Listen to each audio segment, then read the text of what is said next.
मैंने railway technician के exam में 81.5 मार्क्स स्कोर किया हुआ है और रेलवे के अदर एग्जाम में भी मैंने 80 प्लस मार्क्स स्कोर किया हुआ है। हेलो दोस्तों, क्या तुम भी रेलवे टेक्नीशियन के एग्जाम को फोकस कर रहे हो? तो इस वीडियो में मैं तुम्हें बताऊंगा कि तुम कैसे अपनी डेडिकेटेडली 4-5 महीने की तैयारी करके अपना अच्छा स्कोर बूस्ट कर सकते हो और अपनी रेलवे टेक्नीशियन के एग्जाम में एक सीट सिक्योर कर सकते हो। दोस्तों, रेलवे जितने भी एग्जाम कंडक्ट कराता है, चाहे तो वो रेलवे टेक्नीशियन का एग्जाम हो गया, रेलवे ग्रुप डी का एग्जाम हो गया, रेलवे एनटीपीसी का एग्जाम हो गया, या फिर और भी कैटेगरी के जो भी एग्जाम कराता है रेलवे, रेलवे टेक्नीशियन की कैटेगरी में सबसे आसान होता है सिलेक्शन लेना।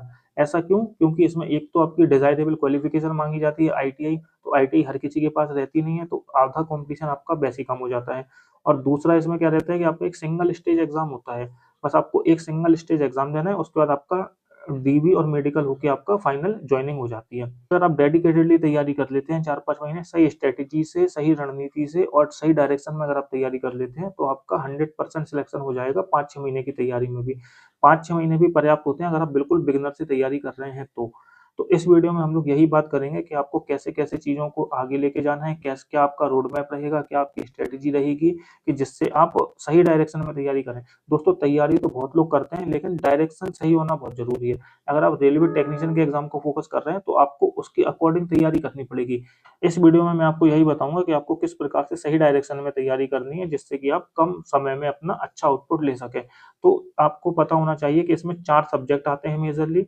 मैथ आती है 25 क्वेश्चन 25 मार्क्स के, रीजनिंग आती है 25 क्वेश्चन 25 मार्क्स के, साइंस का पोर्शन आता है जिसमें 3 सब्जेक्ट रहते हैं, फिजिक्स, केमिस्ट्री और बायो। ये तीनों सब्जेक्ट मिला के आते हैं 40 क्वेश्चन 40 मार्क्स के। उसके बाद करंट अफेयर्स आती है 10 क्वेश्चन 10 मार्क्स के। ये टोटल मिला के हो जाते हैं 100 क्वेश्चन 100 मार्क्स के रहते हैं, और जिसको सॉल्व करने के लिए आपको 90 मिनट का टाइम मिलता है। तो एक एक करके हम सारे सब्जेक्ट के बारे में बात करेंगे कि आपको सारे सब्जेक्ट को किस प्रकार से प्रिपेयर करना है, जिससे कि आप अपना स्कोर अच्छा बूस्ट कर सकें। सबसे पहले हम बात करते हैं मैथ की। तो मैथ को आपको कैसे प्रिपेयर करना है? इसमें आपकी देखो 2 कैटेगरी के लोग होंगे। एक तो बिगिनर होंगे जो अभी तैयारी स्टार्ट कर रहे होंगे, और दूसरी कैटेगरी के होंगे जिन्होंने अपना सिलेबस एक बार कंप्लीट कर रखा होगा, उनको अब चीज़ों को रिवाइज़ करना होगा। तो पहले बात करते हैं बिगिनर के लिए। तो बिगिनर को सबसे पहले क्या करना चाहिए? आपको एक कोई पेड कोर्स ले लेना चाहिए। पेड कोर्स से क्या होता है कि आपको सही डायरेक्शन मिल जाती है, आपको गाइडेंस मिल जाता है कि आपको कैसे-कैसे चीज़ों को पढ़ना है, किस लेवल तक का पढ़ना है, मैथ के क्वेश्चन आपको किस लेवल तक के सॉल्व करने हैं, तो उससे आपको गाइडेंस मिल जाता है। कोर्स ना लेके सेल्फ स्टडी से अपनी चीज़ों को कंप्लीट करना चाहेंगे, तो वो भी कर सकते हो, लेकिन उसमें टाइम आपका ज़्यादा लग जाएगा। इसलिए मैं आपको सजेस्ट करूँगा, अगर आपने अभी बिल्कुल भी तैयारी स्टार्ट नहीं की हुई है, अगर आप तैयारी स्टार्ट कर रहे हो, तो आप कोई पेड कोर्स ले लेना। अगर आप टेक्नीशियन के एग्ज़ाम को ही फोकस कर रहे हो, तो रेलवे का ही कोई लेना मैथ का, जो रेलवे के एग्ज़ाम को टारगेट करते हुए पढ़ाएँ। टीचर का आपने कोर्स ले लिया, मैथ स्पेशल करके उन्होंने कोर्स लॉन्च किया, तो वो क्या करेंगे, हाई लेवल तक का पढ़ा देंगे। हो सकता है उसमें वो बैंकिंग के भी क्वेश्चन सॉल्व करवाएँ, एसएससी के मेंस लेवल के क्वेश्चन सॉल्व करवाएँ, और भी स्टेट एग्ज़ाम के क्वेश्चन सॉल्व करवाएँ। तो आपको उतना ज़्यादा बेनिफिट नहीं मिलेगा, आपका टाइम वेस्ट होगा। इसीलिए अगर तुम रेलवे टेक्नीशियन के एग्ज़ाम को ही फोकस कर रहे हो, तो तुम उस टीचर का कोर्स लेना जो पर्टिकुलरली रेलवे के क्वेश्चन को ज़्यादा सॉल्व कराते हैं। इसके लिए अगर मैं रिकमेंड करूँ तुम्हें, तो तुम 2 टीचर को फॉलो कर सकते हो। एक तो तुम्हारे साहिल सर हैं, उनको तुम फॉलो कर सकते हो, उनका ऐप है, उसमें तुम जाके उनका कोर्स ले सकते हो। या फिर एक है प्रकाश सर, तुम उनका भी, प्रकाश सर का भी ऐप हैगा, तुम उनका भी कोर्स ले सकते हो। किसी एक टीचर का ही तुम्हें कोर्स लेना है। तो मैं 2 टीचर इसलिए बताए हैं, मैं चाहूँ तो तुम्हें 8-10 टीचर बता सकता हूँ मैथ के, लेकिन उससे कोई फ़ायदा नहीं है। जितने ज़्यादा टीचर को तुम फॉलो करोगे, उतने ज़्यादा कन्फ्यूज़ हो जाओगे। जितनी ज़्यादा बुक को फॉलो करोगे, उतने ज़्यादा कन्फ्यूज़ हो जाओगे, चीज़ों को तुम मैश अप कर दोगे, और फिर अल्टीमेटली तुम उसको रिवाइज़ भी नहीं कर पाओगे, ना ही चीज़ों को कंपाइल कर पाओगे। इसीलिए तुम्हें लिमिटेड सोर्स रखना है। जितना कम से कम तुम्हारे पास मटेरियल होगा, उतना ज़्यादा तुम्हारे लिए अच्छा होगा, रिवीजन में भी और सिलेक्शन में भी। तो इसीलिए मैं तुम्हें केवल 2 टीचर बता रहा हूँ कि उन दोनों टीचर में से भी तुम किसी एक टीचर को चूज़ कर लेना। अगर तुम पहले से किसी टीचर का कोर्स ले रखा है तुमने, उनसे तुम कोर्स पढ़ रहे हो, तो उनको भी तुम फॉलो कर सकते हो। फिर तुम्हें और किसी टीचर को फॉलो करने की ज़रूरत नहीं है। केवल एक टीचर पर्याप्त है तुम्हारे लिए, एक बार सिलेबस कंप्लीट कराने के लिए। फिर अल्टीमेटली तुम्हें तो सेल्फ स्टडी ही करनी है। जितनी ज़्यादा सेल्फ स्टडी करोगे, उतना ही ज़्यादा तुम्हारा मैथ का अच्छा स्कोर बढ़ने लगेगा। तो तुमने सिलेबस कंप्लीट कर लिया, उसके बाद अब तुम्हें प्रैक्टिस करनी है। तो प्रैक्टिस के लिए तुम फॉलो कर सकते हो, एक तो रुक्मिणी पब्लिकेशन की बुक आती है, जिसमें रेलवे से रिलेटेड सारे एग्जाम के क्वेश्चन उसमें दे रखे होते हैं। तुम उसको फॉलो कर सकते हो, या फिर एक यूथ कंपटीशन की बुक आती है, तुम उसको फॉलो कर सकते हो।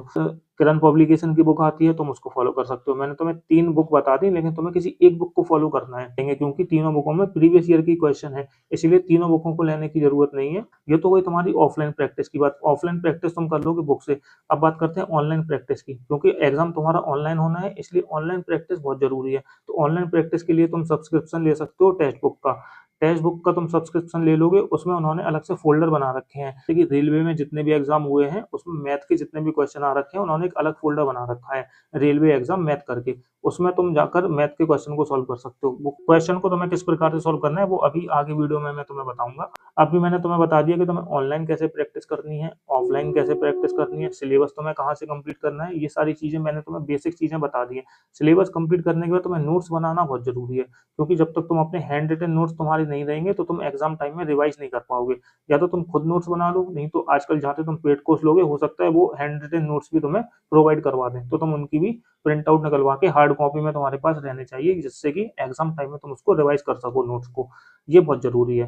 तो नोट्स तुमने बना लिए, ऑफलाइन प्रैक्टिस के लिए मैंने तुम्हें बता दिया, ऑनलाइन प्रैक्टिस के लिए बता दिया। अब प्रैक्टिस तुम्हें करनी किस प्रकार से, ये बता देता हूँ। ऑफलाइन प्रैक्टिस के लिए तुम क्या करोगे, जैसे तुम रेलवे टेक्नीशियन के एग्जाम को फोकस कर रहे हो, तो सबसे पहले तुम क्या करोगे, रेलवे टेक्नीशियन के एग्जाम के प्रीवियस ईयर के क्वेश्चन लगाओगे। उसके बाद फिर तुम स्विच करोगे रेलवे एएलपी के क्वेश्चन को।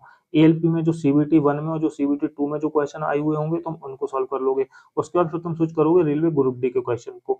फिर तुम ग्रुप डी के क्वेश्चन जब तुम सॉल्व कर लोगे, फिर तुम स्विच करोगे एनटीपीसी के क्वेश्चन को। पहले 12th लेवल के क्वेश्चन लगाना, फिर लगाना ग्रेजुएशन लेवल के।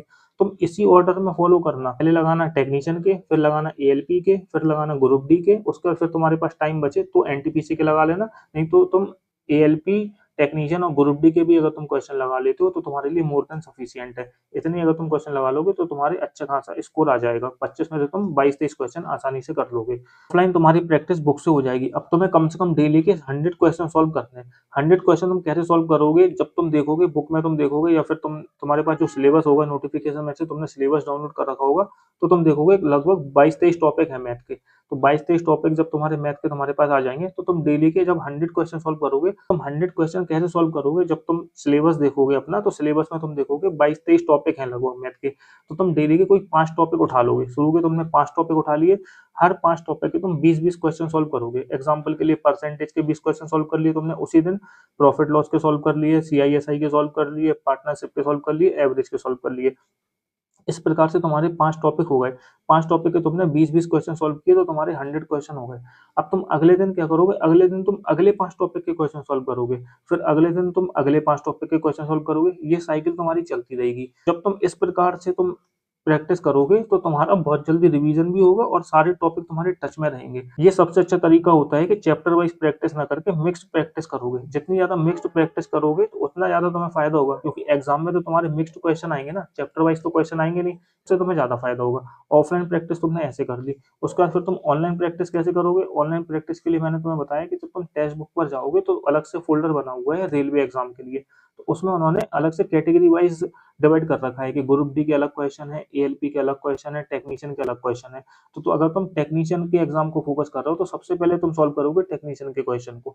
तो टेक्नीशियन के उसमें अलग से उन्होंने 25-25 क्वेश्चन के जो प्रीवियस ईयर में आ रखे थे क्वेश्चन, उसके उन्होंने सेट बना रखे हैं। तो तुम एक सेट सॉल्व कर लोगे। अगर तुम्हारे पास ज्यादा टाइम है, तो तुम डेली के 2 सेट भी सॉल्व कर सकते हो। तो पहले तुम टेक्नीशियन के एग्जाम के सारे सेट सॉल्व कर लेना, उनका एनालिसिस कर लेना, उन क्वेश्चन को सॉल्व करना, पहले उनको अटेम्प्ट करना, सॉल्व करना, फिर उनका एनालिसिस करना। एनालिसिस करना बहुत जरूरी होता है। एनालिसिस जब तुम करोगे, जब भी तुम्हें पता चलेगा कि तुम्हें कहाँ पे प्रॉब्लम आ रही है, किस क्वेश्चन में तुम गलती कर रहे हो, कहाँ पे तुम्हारी सिली मिस्टेक हो रही है, किस कॉन्सेप्ट में तुम अटक रहे हो, किस क्वेश्चन में, किस प्रकार के क्वेश्चन में तुम्हें ज्यादा टाइम लग रहा है। तो ये सारी चीजें तुम्हें एनालिसिस से पता चलेंगी, इसलिए एनालिसिस करना बहुत जरूरी है। तुम एनालिसिस कर लोगे, तुम डेली के 1 या 2 सेट सॉल्व करना, उनका एनालिसिस करना। पहले तुम इस प्रकार से टेक्नीशियन के क्वेश्चन को सॉल्व कर लेना। जब तुम्हारे टेक्नीशियन के सारे सेट सॉल्व हो जाए, उसके बाद फिर तुम स्विच कर जाना एएलपी के क्वेश्चन पे। एएलपी सीबीटी 1 के क्वेश्चन को तुम पहले सॉल्व करना। तो जब तुम सीबीटी 1 के क्वेश्चन को सॉल्व करोगे, उसी प्रकार से सॉल्व करना, पहले सॉल्व करना, उसके बाद एनालिसिस करना। जब तुम एनालिसिस करोगे, जब भी तुम्हें अपनी कमियों का पता चलेगा। मॉक को अटेम्प्ट कर लेने से तुम्हें पता नहीं चलेगा। जब तक तुम एनालिसिस नहीं करोगे, तुम्हें पता नहीं चलेगा कि तुम्हारी कहाँ गलतियां हो रही हैं, क्या कमियां हो रही हैं, किन गलतियों को तुम सुधार सकते हो। तो उसको एनालिसिस को तुम बहुत ज्यादा उसको गहनता से देखना, क्योंकि जब तुम एनालिसिस अच्छे से देखोगे, तुम अपनी कमियों को पहचानोगे, जब भी तुम उन कमियों पे काम करोगे, फिर आने वाले सेट जब तुम लगाओगे, तो उसमें तुम्हारा स्कोर इंप्रूव होता हुआ तुम्हें दिख जाएगा। ये तो मैंने तुम्हें पूरी मैथ की बात बता दी कि तुम्हें कैसे कैसे सॉल्व करना है। एक बार मैं फिर से समराइज कर देता हूँ। सबसे पहले तुम्हें अपना सिलेबस कंप्लीट करना है, उसके बाद फिर तुम्हें ऑफलाइन प्रैक्टिस करनी है। ऑफलाइन प्रैक्टिस तुम्हें कैसे करनी है, 5-5 के कोई टॉपिक ले लोगे, 5-5 टॉपिक ले लोगे, उनके तुम 20-20 क्वेश्चन लगाओगे डेली के, ऐसे तुम मिक्स प्रैक्टिस कर लोगे। उसके बाद ऑनलाइन प्रैक्टिस तुम्हें कैसे करनी है मैंने बता दिया कि तुम टेक्नीशियन के एग्जाम को फोकस कर रहे हो तो टेक्नीशियन के एग्जाम के पहले सारे सेट लगा लेना, फिर तुम एएलपी के सेट लगा लेना, फिर ग्रुप डी के सेट लगा लेना। तुम्हारे इतने सेट लग जाए फिर तुम एनटीपीसी के भी सेट लगा सकते हो। ये मैथ की तुम्हारी कंप्लीट बात हो गई, बस तुम्हें इतना ही करना है। अगर तुम इतना कर लेते हो तो 25 में से निश्चित ही तुम 22-23 क्वेश्चन आसानी से कर लोगे। बात करते हैं रीजनिंग की, रीजनिंग को तुम्हें कैसे प्रिपेयर करना है। अब देखो मैथ के लिए जैसे मैंने तुम्हें बताया था कि तुम्हें पेड कोर्स लेने की जरूरत है, लेकिन रीजनिंग के लिए तुम्हें कोई पेड कोर्स लेने की जरूरत नहीं है। रीजनिंग तुम आसानी से यूट्यूब पे भी देख सकते हो, क्योंकि यूट्यूब पे बहुत सारे वीडियोस डले हुए हैं। तुम्हें जिस भी टॉपिक में दिक्कत आती है तुम वो टॉपिक उसमें यूट्यूब पे सर्च करोगे रेलवे एग्जाम के लिए, वो तुम्हारा टॉपिक खुल जाएगा। तुम उस टॉपिक को अच्छे से पढ़ के नोट्स बना के तुम अपना पूरा कंप्लीट कर सकते हो। तो रीजनिंग तुम फ्री ऑफ कॉस्ट पढ़ सकते हो यूट्यूब से, या फिर तुम सेल्फ स्टडी से भी रीजनिंग को कंप्लीट कर सकते हो। लेकिन अगर तुम्हें लगता है कि नहीं तुम्हें ज्यादा प्रॉब्लम आ रही है, चीजें बहुत ज्यादा मैसअप है, तो तुम रीजनिंग का भी पेड कोर्स ले सकते हो, उसमें कोई प्रॉब्लम नहीं है। रीजनिंग में भी तुम एक बार अपना सिलेबस कंप्लीट कर लेना, चाहे तो पेड कोर्स से या फिर सेल्फ स्टडी से, उसके नोट्स जरूर बना लेना। हैंड रिटन नोट्स तुम्हारे पास जरूर होने चाहिए, ये मैंने तुम्हें मैथ में भी बताया था। मैथ के और रीजनिंग के तुम्हारे पास हैंड रिटन नोट्स जरूर होने चाहिए, क्योंकि एग्जाम टाइम में तुम उसी से अपना रिवीजन कर पाओगे। तो एक बार तुमने सिलेबस अपना कंप्लीट कर लिया, हैंड रिटन नोट्स बना लिए, फिर अब आ जाओ तुम प्रैक्टिस पे। अब प्रैक्टिस तुम्हें कैसे करनी है, जैसे तुमने मैथ में प्रैक्टिस की हुई थी वैसे तुम्हें सेम रीजनिंग में प्रैक्टिस करनी है। बुक भी तुम सेम फॉलो कर सकते हो, इसमें भी 3 मैं तुम्हें बता देता हूँ ऑप्शन। रुक्मिणी की बुक आती है रीजनिंग की रेलवे एग्जाम के लिए, तुम उसको फॉलो कर सकते हो, या फिर तुम किरण पब्लिकेशन की बुक को फॉलो कर सकते हो, या फिर वाईसीटी की यूथ कंपटीशन टाइम की बुक को तुम फॉलो कर सकते हो। 3 में से कोई एक बुक को तुम फॉलो कर लोगे तुम्हारा काम हो जाएगा। और फिर ऑनलाइन के लिए जैसे कि टेक्स्ट बुक में मैंने तुम्हें बताया था ना मैथ का फोल्डर बना हुआ है, वैसे ही रीजनिंग का एक अलग से फोल्डर बना हुआ है, तुम वहां से जाके ऑनलाइन प्रैक्टिस कर सकते हो रीजनिंग की। अब जैसे तुमने मैथ में प्रैक्टिस की हुई थी डेली के, तुमने 5 चैप्टर ले लिए थे, उनके तुमने 20-20 क्वेश्चन लगाए थे। इसी प्रकार से तुम्हें रीजनिंग में करना है। रीजनिंग में भी तुम डेली के 5 चैप्टर ले लोगे, उनके 20-20 क्वेश्चन लगाओगे। एक दिन तुमने एनालॉजी ले लिया, ब्लड रिलेशन ले लिया, सिटिंग अरेंजमेंट ले लिया, इस प्रकार से तुम 5 टॉपिक ले लोगे, उनके 20-20 क्वेश्चन या फिर 30-30 क्वेश्चन, जितना तुम्हारे पास टाइम है उस अकॉर्डिंगली तुम 100-150 क्वेश्चन लगा सकते हो। मिनिमम 100 क्वेश्चन तो सॉल्व करना ही। प्रैक्टिस के लिए तुम क्या करोगे, जब तुम टेक्स्ट बुक पर जाओगे तो उन्होंने अलग से फोल्डर बना रखा है रेलवे एग्जाम के लिए, रीजनिंग के लिए। तो सबसे पहले तुम सॉल्व करना टेक्नीशियन में जो प्रीवियस ईयर के क्वेश्चन है, टेक्नीशियन के उन्होंने 25-25 क्वेश्चन के सेट बना रखे हैं। तो पहले तुम टेक्नीशियन के सारे सेट को सॉल्व कर लेना, उसके बाद फिर तुम एएलपी के क्वेश्चन को सॉल्व कर लेना, उसके बाद ग्रुप डी के क्वेश्चन को सॉल्व कर लेना, फिर एनटीपीसी के क्वेश्चन को सॉल्व कर लेना। बस इतना तुम कर लेते हो तो रीजनिंग में भी तुम्हारा अच्छा स्कोर बूस्ट हो जाएगा। 25 में से 22-23 क्वेश्चन तुम रीजनिंग में भी आसानी से कर लोगे। और थोड़ा सा अगर तुम डेडिकेटेडली तैयारी करते हो तो तुम 25 में से 25 भी क्वेश्चन आसानी से सॉल्व कर सकते हो, मैथ में भी और रीजनिंग में भी, जैसे मैंने भी कर रखे हैं। मैथ और रीजनिंग में मेरा full out of full score था। तो तुम्हें भी इतना ही करना है, ज्यादा चीजों को मैसअप नहीं करना है। बस ऐसा नहीं करना है कि तुम बहुत ज्यादा चीजों के पीछे भाग रहे हो कि तुम्हें ये भी पढ़ना है, वो भी पढ़ना है, इन सर से भी पढ़ना है, इन टीचर से भी पढ़ना है, उन टीचर से भी पढ़ना है, ये बुक भी पढ़नी है, वो बुक भी पढ़नी है। उन चीजों के पीछे ना भाग के तुम बस केवल एक टीचर से एक बार अपना सिलेबस कंप्लीट कर लो और एक बुक को फॉलो कर लो। बस एक बुक अगर तुम्हारी कंप्लीट हो जाए तो दोबारा उसको रिवाइज करो, दूसरी बार कंप्लीट हो जाए तो तीसरी बार रिवाइज करो। बस उसी बुक को तुम मल्टीपल टाइम रिवाइज कर लो। अब मैथ के लिए मैंने तुम्हें 2 टीचर बता दिए थे, रीजनिंग के लिए भी मैं तुम्हें 2 टीचर बता देता हूँ। रीजनिंग के लिए एक तो देखो तुम विक्रम जी सर को फॉलो कर सकते हो। अगर तुम्हें उनका पेड कोर्स लेना है तो पेड कोर्स ले सकते हो, लेकिन अगर तुम उनका पेड कोर्स लो तो ये मेक श्योर कर लेना कि जो उन्होंने पर्टिकुलरली रेलवे एग्जाम के लिए जो पेड कोर्स निकाला हो उसको फॉलो करना। अगर तुम उनका रीजनिंग स्पेशल का कोर्स ले लोगे तो उसमें क्या होगा, वो बहुत हाई लेवल का तुम्हें पढ़ा देंगे, जितने हाई लेवल की तुम्हें जरूरत भी नहीं होगी। तो तुम्हारे पास बेस्ट ऑप्शन क्या रहेगा फिर कि तुम यूट्यूब पे भी उनकी क्लासेस देख सकते हो। यूट्यूब पे भी उन्होंने फ्री ऑफ कॉस्ट बहुत सारी चीजें कंप्लीट करवा रखी हैं, लगभग लगभग सारी ही चीजें कंप्लीट करवा रखी हैं जो तुम्हारे रेलवे टेक्नीशियन के एग्जाम के लिए मोर देन सफिशियंट है। दूसरे टीचर है बलराम सर, या फिर तुम विक्रम जी सर की वीडियोस देख लेना या फिर बलराम सर की वीडियोस देख लेना, और उनके पेड कोर्स भी तुम्हें उनके ऐप पे मिल जाएंगे। तो अगर तुम्हें लगे उनका पेड कोर्स लेना है तो पेड कोर्स भी ले लेना। तो ये कोई तुम्हारी रीजनिंग की बात, बस तुम इतना ही रीजनिंग में कर लेते हो तो तुम्हारा स्कोर अच्छा बूस्ट हो जाएगा। बात करते हैं साइंस की कि तुम्हें साइंस को कैसे प्रिपेयर करना है। तो साइंस में भी देखो, पहले तुम एक बार पेड कोर्स से अगर अपनी चीजें कंप्लीट कर लोगे तो तुम्हारे लिए ज्यादा अच्छा रहेगा, क्योंकि उसमें क्या रहेगा, तुम्हें सारी चीजें स्मूथली मिल जाएंगी, तुम्हें सारे टॉपिक तुम्हारे टच हो जाएंगे, सारे टॉपिक तुम्हारे कवर हो जाएंगे, तुम्हें हैंड रिटन नोट्स भी मिल जाएंगे, या फिर तुम खुद भी नोट्स बना लोगे। तो तुम्हारे एग्जाम टाइम के लिए वो बहुत ज्यादा सही रहेगा। तो तुम कोर्स किसका ले सकते हो, तो इसमें मैं तुम्हें 3-4 ऑप्शन बता देता हूँ।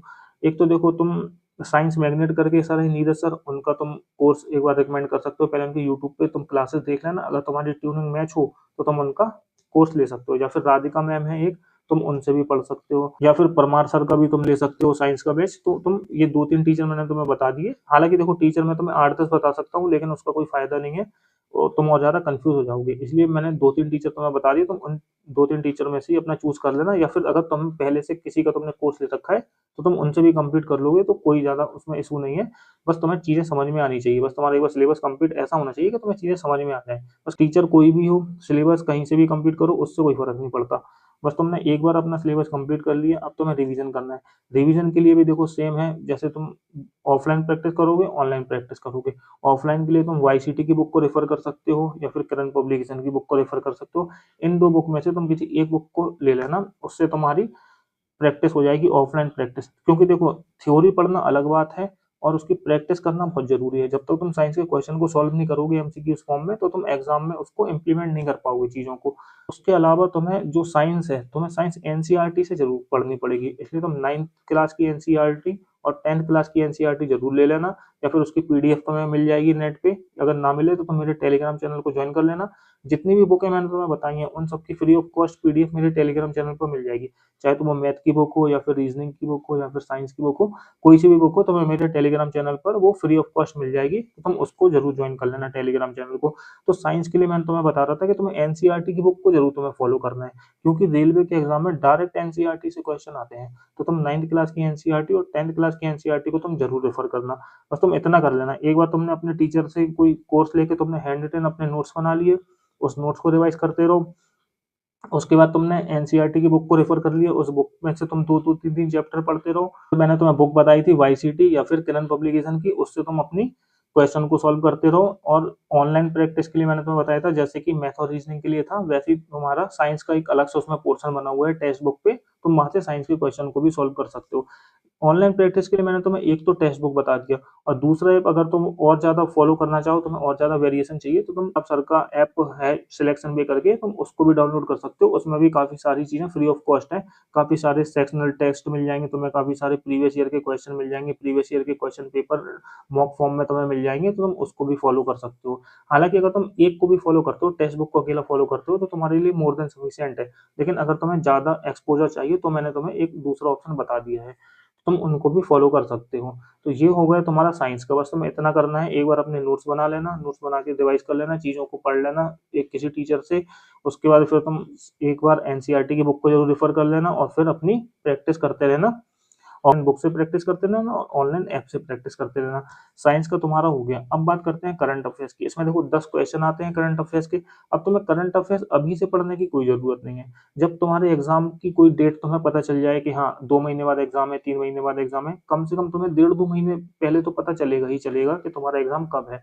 तो जब तुम्हारा कोई नोटिफिकेशन आ जाए कि हाँ तुम्हारा एग्जाम इस मंथ में है, तो तुम जब से स्टार्ट कर देना अपनी करंट अफेयर्स।